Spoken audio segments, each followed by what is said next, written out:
কে ওখানে? আমি বলছি কে ওখানে? কেউ জবাব দিন, কে ওখানে? রাতের অন্ধকারে নিশির ডাক শোনা যাচ্ছে।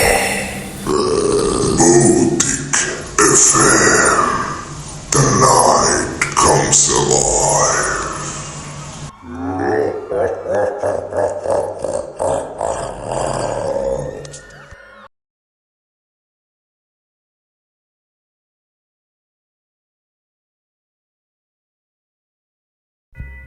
Hey, what's up everyone? It's me about Farabi খানাদি। আর এখন আপনারা শুনছেন রেডিও 94.8। আর আমি আছি আপনাদের সাথে, আপনাদের আরজে ফারাবি। সো কেমন আছেন সবাই? আশা করি সবাই ভালো আছেন। আমি অনেক বেশি ভালো আছি। আজকে আমার মুডটা অবশ্য অনেক ভালো। সো অবশ্যই আমি সবসময় ভালোর দলেই থাকি, আর আশা করি আপনারা সবাই সবসময় ভালোর দলেই থাকেন। তো আজকে ভাবতেছি বেশি কথা বাড়াবো না। আজকে আমাদের কাছে এমন একটা ঘটনা আছে যা আপনাদের সবাইকে একদম তাক লাগিয়ে দিবে, আপনাদের সবাইকে একদম হরর রোম্যান্টিক একটা থ্রিলার দুনিয়াতে আপনাদের নিয়ে যাবে। আশা করি আপনাদের সবার এই ঘটনাটি অনেক বেশি ভালো লাগবে।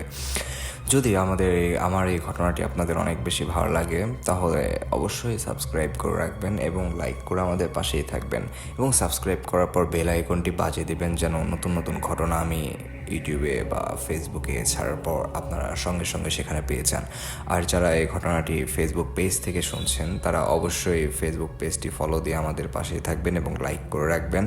আর এখন লাস্ট অফ কথাটা হচ্ছে, যদি আপনারা কেউ আমাদেরকে ঘটনা পাঠাতে চান তাহলে আমাদের সাথে কন্ট্যাক্ট করার দুইটা ওয়ে রয়েছে। একটা হচ্ছে ইমেল আর একটা হচ্ছে হোয়াটসঅ্যাপ।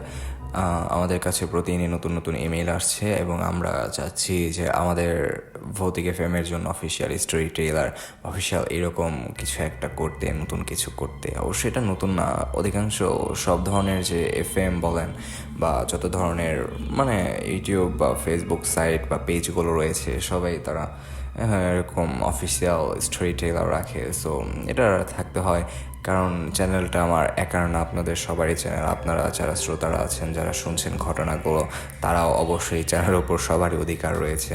তো আপনারা আপনাদের চ্যানেলটাই অনেক, আমি আশা করি এগিয়ে নিয়ে যাবেন, সবার কাছে পৌঁছে দিবেন। আর ভিডিওগুলো অবশ্যই শেয়ার করে রাখবেন, কারণ যত বেশি শেয়ার করবেন আমাদের পরিবারটা তত বেশি বড় হবে। তো চলুন আজকের মতো কথা না বাড়িয়ে চলে যাচ্ছি আমরা ঘটনায়। আজকে আমাদের কাছে যে ঘটনাটি রয়েছে সেটি হচ্ছে কাচের আত্মা, আমাদের লেজেন্ডারি রাইটার গালিব আবরার ভাইয়ের লেখা ঘটনা। অবশ্যই অনেকে তাকে অনেক চিনে থাকবে, তার অনেক ঘটনা রয়েছে যেগুলো অনেক বেশি এক্সট্রাঅর্ডিনারি। সে একজন এক্সট্রাঅর্ডিনারি পার্সন, সেইগুলো কীভাবে লেখে আমি ঠিক জানি না। আর ঘটনাটা আমাদের কাছে পাঠিয়েছেন, তার নাম হচ্ছে শিফা আপু। শিফা আপু আমাদের কাছে ঘটনাটি পাঠিয়েছেন, তার বাসা হচ্ছে ময়মনসিংহ জেলায়। সো চলুন আমরা আজকের মতো আর কথা না বাড়িয়ে ঘটনাগুলো শুরু করে দিচ্ছি। ঘটনাটি আমরা এখন পড়ব। এটা হচ্ছে কাচের আত্মা পর্ব 1।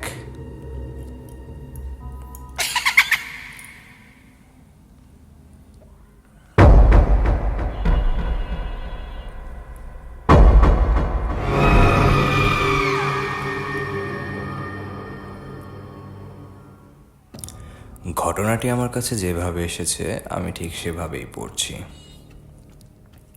স্ত্রীর কবলে ফুল দিতে গিয়ে দেখলাম আগে থেকেই সেখানে কেউ একজন ফুল দিয়ে গিয়েছে। একটু অবাক হলাম আমি। আজ আমার স্ত্রীর মৃত্যুর 1 বছর পূর্ণ হলো।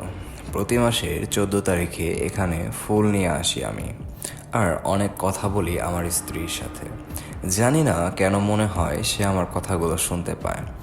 আজকেও যথারীতি 14 তারিখ ছিল এবং আমি ফুল নিয়ে আসলাম, কিন্তু আমার আগেই এই ফুলগুলো কে রেখে গেল কবরের উপরে। খেয়াল করে দেখলাম কয়েকটা তাজা রক্তজবা ফুলের মাঝে কিছু সাদা রঙের পোকা ঘোরাফেরা করছে। আশেপাশে চোখ বুলাতেই দেখতে পেলাম একটা মেয়ে শীতের কাপড় পরা, মাথায় হুডি দিয়ে খুব দ্রুত হেঁটে চলে যাচ্ছে। আমি তাকে ডাক দিলাম, এই যে শুনছেন, আপনি কি এই ফুলগুলো রেখেছেন এখানে? এটা শুনে সে হাঁটার গতি আরও বাড়িয়ে দিল। এবার একটু সন্দেহ হলো। আমি তাড়াতাড়ি তার পিছু নিলাম। এই দাঁড়ান, কে আপনি? দাঁড়ান বলছি। এবার সে দৌড় দিল। তখনই দেখলাম তার হাত থেকে অসাবধানতাবশত কিছু একটা পড়ে গেল মাটিতে। সে দৌড় থামিয়ে পিছনে ফিরে তাকালো সেটা উঠানোর জন্য। কিন্তু সে যদি সেটা উঠানোর জন্য পিছনে আসে তাহলে আমি তাকে ধরে ফেলবো খুব সহজে। তাই সে কিছু একটা ভেবে সেটা না উঠিয়ে আবার দৌড় দিল এবং কবরস্থানের বাইরে গিয়ে যেন বাতাসের সাথে মিশে গেল সে। তাকে আর কোথাও দেখতে পেলাম না। এটা কি হলো? সে কোথায় গেল? কিছুই যেন মাথায় ধরছে না। আমি কবরস্থানের বাইরে দাঁড়িয়ে আছি আর ভাবছি সে কে ছিল। মনে করতে লাগলাম মেয়েটা যখন তার পড়ে যাওয়া জিনিসটা নেওয়ার জন্য পিছনে তাকালো তখন তার চোখগুলো ভয়ঙ্কর রকম লাল ছিল। মুখে মাস্ক পরা থাকার কারণে তার মুখটা দেখতে পাইনি। মাস্কের ওপর একটা প্রাণীর চিত্র আঁকা ছিল। এসব ভাবতে ভাবতে আমি আবার কবরস্থানে প্রবেশ করলাম। তার হাত থেকে যেই জিনিসটা পড়ে গিয়েছিল সেটার দিকে এগিয়ে গেলাম আমি। গিয়ে দেখলাম একটা কাচের তৈরি ছোট একটা পুতুল পড়ে আছে। আমি সেটাকে হাতে নিয়ে ভাবলাম ঘুরিয়ে ফিরিয়ে দেখতে লাগলাম। পুতুলে লাগানো চুলগুলো একদম রিয়েল মনে হচ্ছে। অবাক হলাম যখন দেখলাম পুতুলের একটা কান নেই। আমার স্ত্রী যখন মারা যায় তখন অ্যাক্সিডেন্টে তারও একটা কান হারিয়ে গিয়েছিল, সেটা আর পাওয়া যায়নি। খুব চিন্তা হয়ে পুতুলটা পকেটে ঢুকিয়ে নিলাম। তারপর আমি আবার গেলাম স্ত্রীর কবরের সামনে। এবারও অবাক হয়ে গেলাম। একটু আগে যে জবা ফুলগুলো তাজা দেখেছিলাম এগুলো এখন একদম শুকিয়ে গিয়েছে। মনে হচ্ছে যেন অনেক বছর আগে রাখা হয়েছে এগুলো। কিন্তু সেই সাদা রঙের পোকাগুলো ঠিকই আগের মতোই ঘোরাফেরা করছে। কি হচ্ছে এসব? আমার মাথা খারাপ হয়ে যাচ্ছে। আমি সেই শুকনো ফুলগুলো ঝেড়ে ফেলে দিলাম কবরের ওপর থেকে। তারপর আমার আনা ফুলগুলো সেখানে রেখে দিলাম। আজকে আর কোনো কথা বললাম না। সব কিছু কেমন অদ্ভুত মনে হচ্ছে, তাই তাড়াতাড়ি করে সেই কবরস্থান ত্যাগ করলাম।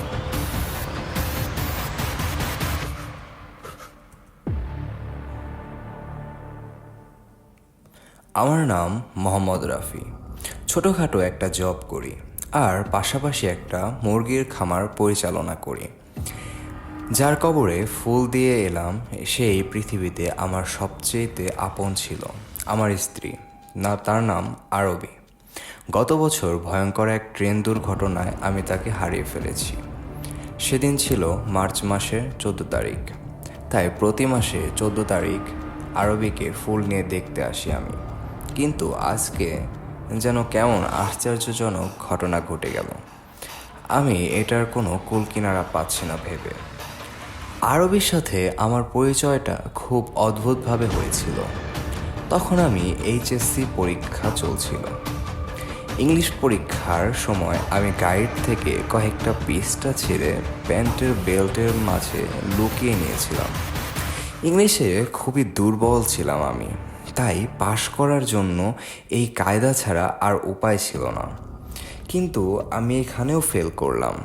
গাইডের ছেঁড়া পৃষ্ঠা বের করার সময় স্যার আমাকে হাতে নাতে ধরে ফেলল এবং বলল, তোর এত বড় সাহস, এত কলিজা তোর, আমি গার্ডে থাকা সত্ত্বেও তুই নকল করছিস। আমি বললাম, স্যার বিশ্বাস করেন এটা নকল না, অরিজিনাল গাইডের পৃষ্ঠা ছিঁড়ে এনেছি। স্যার রেগে বলল, হারামজাদা, আমার সাথে ফাজলামো, তোর আর পরীক্ষা দেওয়া লাগবে না, যা বের হয়ে যা। আমি খেয়াল করে দেখলাম যে পৃষ্ঠা ছিঁড়ে এনেছি সেটা প্রশ্নেই আসেনি। দুর্বল। আমি স্যারের পেছনে কান্নার ভঙ্গি করে চোখে থুথু লাগিয়ে বললাম, স্যার এটা তো প্রশ্নপত্রে আসেনি, প্লিজ আমাকে পরীক্ষা দিতে দেন। কিন্তু স্যার আমার কোনো কথাই শুনল না। তখন আমি অসহায়ের মতো বেরিয়ে আসলাম পরীক্ষার হল থেকে। আসার সময় স্যারকে বললাম, মিস্টার জাম্বু, আমি আপনাকে বদদোয়া দিলাম, কিয়ামতের দিন এই পরীক্ষার খাতা নিয়ে আপনি আমার পিছনে পিছনে দৌড়াবেন। সেদিন আমি নিব না, শুধু দৌড়াবো। স্যার বললেন, গেলে এখান থেকে হতচ্ছাড়া। আমি চলে এলাম। এসে কলেজের পিছনে গণকবরস্থানের ওয়ালের উপর বসে সিগারেট খাচ্ছিলাম। পরীক্ষা তো দিতে পারলাম না। এটা যদি বাবা জানতে পারে তাহলে আমাকে বাঁশ দিয়ে দিবে পুরো এলাকা। সিগারেটে টান দিতে দিতে আমার চোখ গেল কবরস্থানের আরেক পাশে।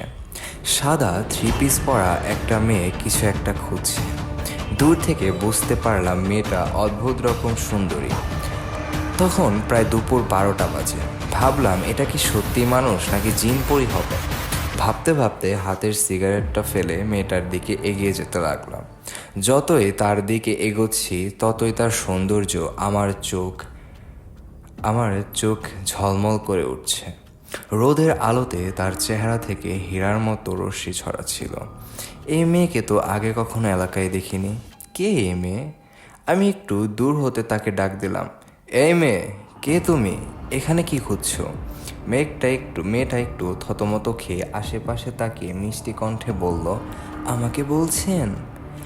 আমি তার দিকে আরও এগিয়ে গিয়ে বললাম, না না, আমি তোমাকে বলছি না, এই কবরের বাসিন্দাকে বলছি। মেয়েটা আবার হাসি দিয়ে বলল, আমিও তো কবরের বাসিন্দা, তবে এই কবরের না, অন্য কবরস্থানে আমার কবর। কিন্তু আপনি আমাকে দেখতে পাচ্ছেন কিভাবে সেটা বুঝতে পারছি না। আমি একটু হকচকিয়ে গেলাম। নিশ্চয়ই সে আমাকে ভয় দেখানোর চেষ্টা করছে। মনে মনে বললাম, ভয় পাওয়া যাবে না রাফি, কুল কুল। তারপর আমি কথা ঘুরিয়ে আমার জানা সর্বোচ্চ ইংলিশটা বলে দিলাম, ইউ আর সো জর্জিয়াস।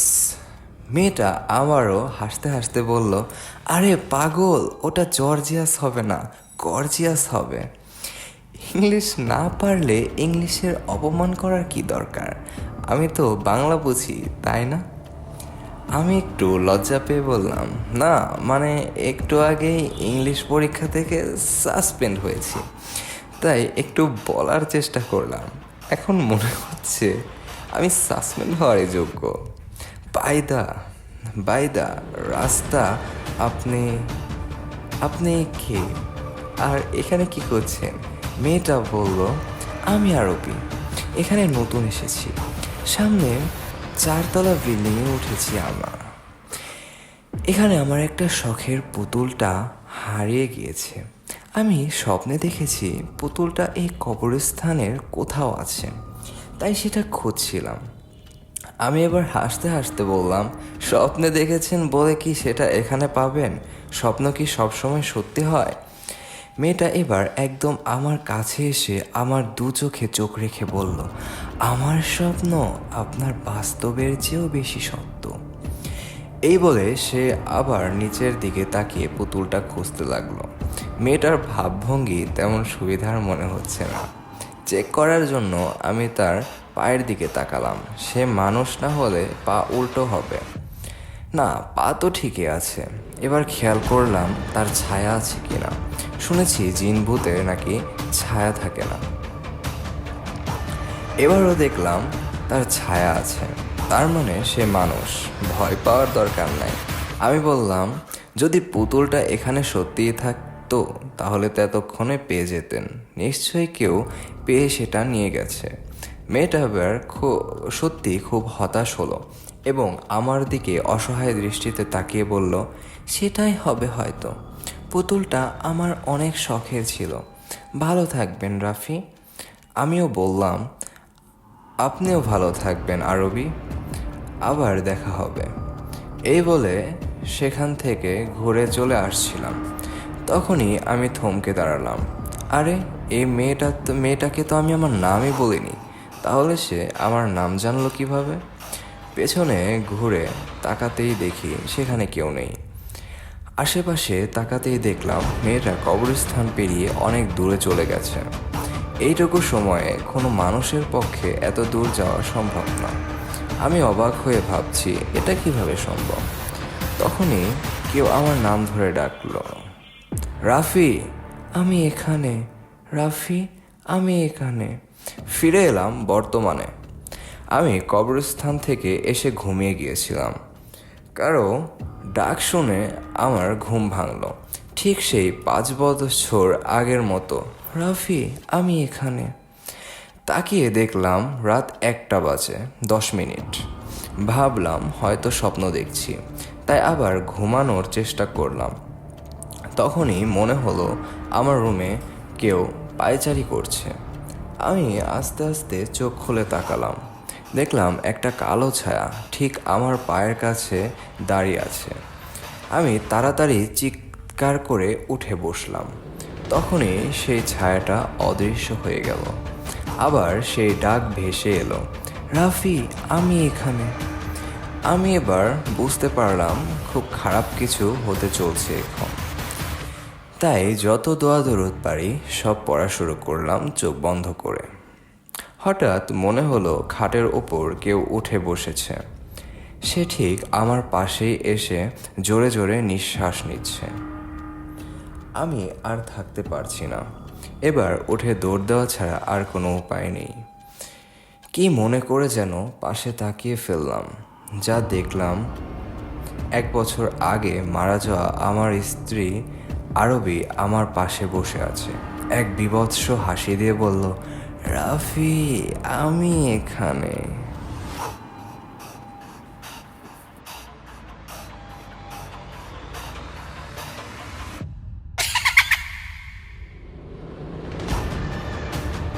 তো কাজের আত্মা পর্ব 1 শেষ হচ্ছে এখানেই। দেখা হবে পর্ব 2-এ। কালকে পর্ব 2 চলে আসবে। একটানা ভাবতেছি সবগুলো আপলোড করে দেব। সেই পর্যন্ত সবাই ভালো থাকবেন। আসসালামু আলাইকুম।